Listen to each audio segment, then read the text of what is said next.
In the world of Jujutsu Kaisen, power is absolute. You are either born gifted or you are fodder. Cursed energy is the fuel that runs the world, determining your rank, your worth, and your destiny. But there was one glitch in the system, an anomaly who possessed zero cursed energy. A man mocked by his own family as a monkey, a reject who shouldn't have been able to kill a fly in the world of sorcery. Yet this monkey became the only man in history to bring the honored one, Satoru Gojo, to his knees. He is the sorcerer killer, the man who abandoned his clan, sold his pride, and shook the foundations of Jujutsu society with nothing but raw physical malice. This is the tragedy of Toji Fushiguro. To understand the monster, we have to look at the cage that built him. Toji was born into the Zenin Clan, one of the big three families that dictate the world of Jujutsu. In this house, there is a singular, cruel law. If you are not a sorcerer, you are not a human being. While most sorcerers are born with a spark of cursed energy, Toji was born with a heavenly restriction that completely defied the laws of nature. Most restrictions take a little to give a lot, like a trade-off. But in Toji's case, the heavens took everything. He was the only person in the world to have zero cursed energy.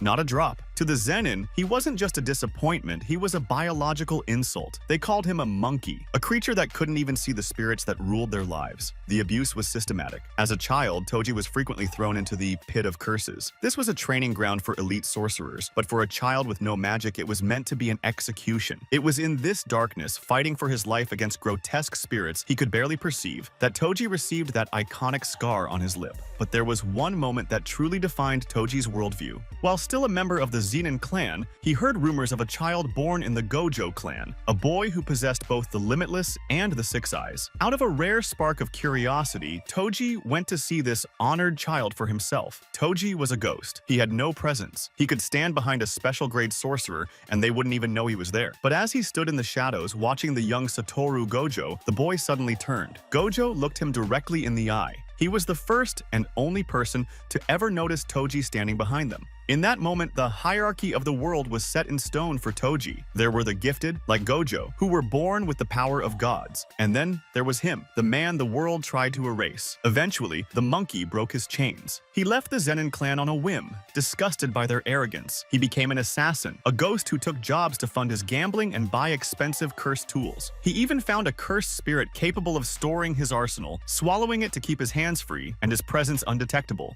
For a brief moment, the killer found peace. He met a woman, fell in love, and took her surname, Fushiguro, erasing the Zenin stain from his identity. She was the only one who could calm the storm inside him. They had a son, Megumi. But happiness for a sorcerer is a fleeting dream. His wife died, and with her, Toji's anchor to humanity snapped. He reverted to his old cold self. He drowned in gambling and apathy, even going as far as arranging to sell his own son, Megumi, back to the abusive Zenin clan once the boy's technique manifested. He wandered through life as a hollow shell, eventually forgetting what his own son looked like. He was no longer a father. He was a weapon for hire. And in 2006, that weapon was pointed at the strongest duo in the world.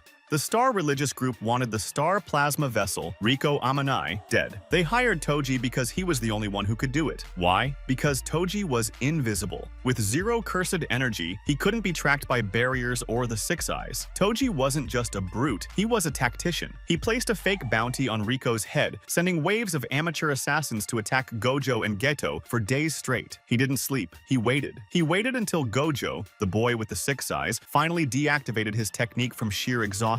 And then, the Invisible Man struck. Inside the safety of the barrier, Toji impaled Gojo from behind. Even when Gojo recovered and cleared the area, Toji used his lack of presence to slip into Gojo's blind spots. Using the Inverted Spear of Heaven, a tool that forces the cancellation of cursed techniques, Toji did the impossible. He bypassed the infinity. He carved through the strongest sorcerer alive, leaving him in a pool of blood. He then dismantled Suguru Geto and executed Riko Amanai with a cold, detached efficiency. The monkey had won. The apex predators of the Jujutsu world lay defeated at his feet. But Toji made one mistake. He didn't cut off Gojo's head. On the verge of death, Gojo Satoru unlocked the core of cursed energy, mastering the reverse curse technique. He returned from hell, high on power, claiming throughout heaven and earth, he alone was the honored one. Toji should have run. His instincts screamed at him to flee. But for the first time, the man who cast aside his pride wanted to prove himself. He wanted to bring down the pinnacle of the sorcery world to validate his own existence. That pride cost him his life. Gojo unleashed Hollow Purple, erasing the left side of Toji's body. As he stood there, dying, Gojo asked for his last words. In his final moments, the cold killer didn't think of money or pride. He thought of his son. He told Gojo that Megumi would be sold to the Zenin Clan in a few years and told him to do whatever he wanted with that information. It was a final, twisted act of fatherhood, trusting the man who killed him to save his son from the hell he grew up in. Years passed, but a monster like Toji doesn't stay buried easily. During the Shibuya Incident, a necromancer named Ogami tried to use a seance technique to summon Toji's body, but not his soul, into her grandson to use as a puppet. She made a fatal calculation. Toji's body was so special, so dominant, that it overwrote the grandson's soul entirely. The puppet cut its strings, a glitch with zero cursed energy, unchecked, running wild in a war zone. He instinctually sought out the strongest prey. He entered the special grade cursed Dagon's domain. Toji, a man with no magic, took the cursed tool, Playful Cloud, and brutalized a disaster curse in its own territory. It wasn't a fight, it was an extermination. After destroying Dagon, the puppet turned its eyes to the next strongest person, Megumi Fushiguro. Toji, acting on pure killer instinct, attacked his own son. The fight was swift,